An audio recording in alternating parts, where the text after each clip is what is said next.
అంటే ఇంత దుర్మార్గంగా వ్యవసాయ రంగానికి సంబంధించి కానీ విద్యా రంగానికి సంబంధించి కానీ ఒక సమీక్ష సీజన్ ప్రారంభంలో సమీక్ష పెట్టుకొని ఒక 3-4 నెలల ముందు నుంచి అధికారులను అలర్ట్ చేసుకొని శాఖల్ని కింది స్థాయి దాకా సచివాలయం నుంచి గ్రామ స్థాయి వరకు అధికారులందరినీ సమన్వయం చేసి పరస్పరం సహకరించుకొని ఎక్కడ కూడా ప్రజలకు రైతులకు అటు వ్యవసాయ శాఖ పరిధిలో ఇటు విద్యార్థులకు విద్యాశాఖ పరిధిలో ఇబ్బంది లేకుండా చేయాలనే ఆలోచన ఏమి కూడా కనబడతలేదు ఈ ముఖ్యమంత్రి దగ్గర. ఇక ఇంకా దుర్మార్గం ఏంటంటే హోంశాఖ కూడా ఈయన దగ్గరనే ఉంది. హోంశాఖ కూడా ముఖ్యమంత్రి రేవంత్ గారి దగ్గరనే ఉంది. ఇవాళ రాష్ట్రంలో ఏం జరుగుతుందండి? ముఖ్యమంత్రి గారి సొంత జిల్లా ఉమ్మడి మహబూబ్నగర్ జిల్లాలో పట్టపగలు సంజీవ్ అనే యువకుడిని కొట్టి చంపారు అందరు చూడంగా. ముఖ్యమంత్రి గారి సొంత జిల్లాలో పట్టపగలు ఒక యువకుడిని కొట్టి చంపితే ఈ రాష్ట్రంలో శాంతి భద్రతలు ఉన్నట్ట? తర్వాత మా పెద్దపల్లి జిల్లా సుల్తానాబాద్లో ఒక పసిపాపను తీసుకొని పోయి అత్యాచారం చేసి, అదేవిధంగా హైదరాబాద్లో గంజాయి మూకలు స్వైర విహారం చేస్తూ ఉన్నాయి, వీడియోలు వచ్చినాయి సోషల్ మీడియాలో. ఒక పెద్ద ఆయన వాళ్ళ ఇంటి ముందర బైకుల మీద కొంతమంది గంజాయి సేవించుకుంటూ ఇబ్బంది కలిగిస్తూ ఉంటే ఆ కాలనీలో ఆయన పోయి నివారించే ప్రయత్నం, ఇక్కడికి వెళ్ళిపోండి అని చెప్పే ప్రయత్నం చేస్తే గంజాయి మత్తులో వాళ్ళంతా పెద్ద మనిషిని దాడి చేసి కొట్టారు.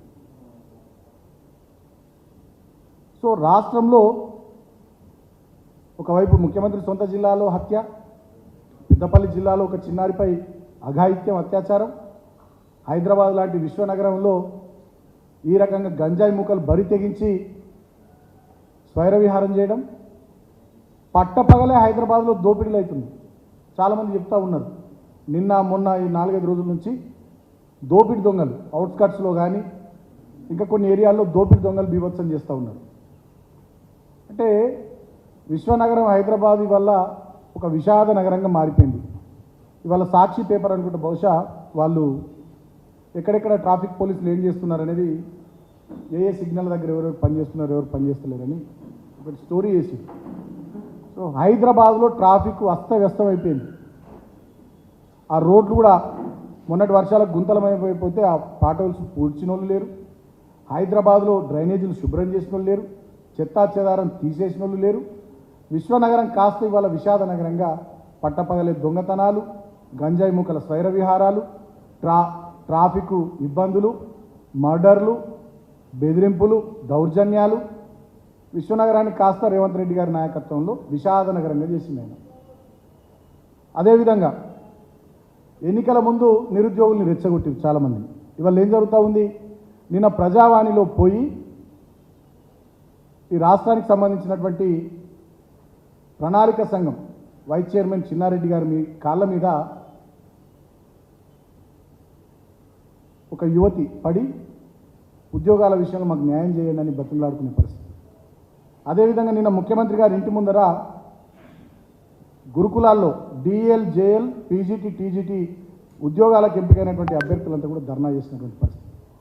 గతంలో స్టాఫ్ నర్సులు, ఏఈలు వీళ్ళందరూ కూడా మాకు ఇంకా ఆర్డర్లు ఇవ్వలే, దిక్కు దివాణా లేకుండా తయారైపోయినామని చెప్పి ముఖ్యమంత్రి గారి ఇంటి ముందు ఆందోళన చేసినటువంటి పరిస్థితి.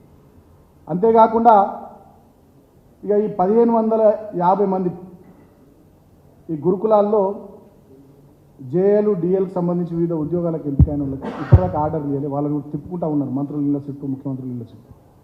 ఆశా వర్కర్లకు కూడా వేతనాలు సమయానికి ఇవ్వకుండా వాళ్ళ ఆశా వర్కర్లు పోయి కోర్టులో డిఎంఈ ఆఫీస్ను ముట్టడించినటువంటి పరిస్థితి.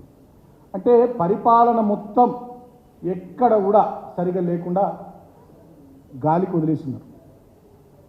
ముఖ్యమంత్రి గారికి పట్టింపు లేదు, మంత్రులకు పట్టింపు లేదు, అధికారులకు పట్టింపు లేదు. ఒక రకమైనటువంటి నిర్లిప్తత, నిర్లక్ష్యం, అహంకారపూరిత ధోరణి ఇవాళ ముఖ్యమంత్రి లోపల, మంత్రి లోపల కనబడుతూ ఉంది. ఆయన ఎంతసేపటికి కేసీఆర్ ఆనవాళ్ళు జరిపేస్తా, బీఆర్ఎస్ ఆనవాళ్ళు లేకుండా చేస్తా, ఈ రకమైనటువంటి కక్షలు, కార్పణ్యాలు, వ్యక్తిగత ద్వేషంతో కూడినటువంటి విద్వేషపూరితమైనటువంటి పనులలో ముఖ్యమంత్రి బిజీగా ఉన్నాడు. మరి ఇవాళ మేము అడుగుతూ ఉన్నాం, నువ్వు ఎక్కడైతే కమాండ్ కంట్రోల్ సెంటర్లో కూర్చొని రివ్యూలు చేస్తూ ఉన్నావో, రోజు ఎక్కడైతే సచివాలయానికి పోయి కూర్చుంటా ఉన్నావో అవన్నీ కట్టింది మరి కేసీఆర్ గారే. అది కేసీఆర్ అనే వాళ్ళు అది లేకుండా చేస్తావా? మాట్లాడే ముందు, చెప్పే ముందు ఆలోచన చేయాలి ముఖ్యమంత్రి గారు. గవర్నమెంట్ అనేది డెఫినెట్గా అది ఒక continuous process. Government is continuous process. Individuals will come and go. కాకపోతే సిస్టమ్ కానీ డెమోక్రసీ కానీ కాన్స్టిట్యూషన్ కానీ ఇవన్నీ లైవ్లో ఉంటాయి. వ్యవస్థల్ని కాపాడాల్సినటువంటి బాధ్యత, ప్రజాస్వామ్యాన్ని పరిరక్షించాల్సినటువంటి బాధ్యత, రాజ్యాంగానికి బద్ధుడవై పనిచేయాల్సినటువంటి బాధ్యత ప్రజలు నీకు అవకాశం ఇచ్చారు కాబట్టి నీ మీద ఉంటుంది ముఖ్యమంత్రిగా. ఇవాళ విద్యాశాఖ నీ దగ్గరనే పెట్టుకున్నావు, హోంశాఖ నీ దగ్గరనే పెట్టుకున్నావు. ఈ ప్రభుత్వానికి అధినేతగా ఇవాళ నువ్వు పూర్తి స్థాయిలో విఫలమైనవు.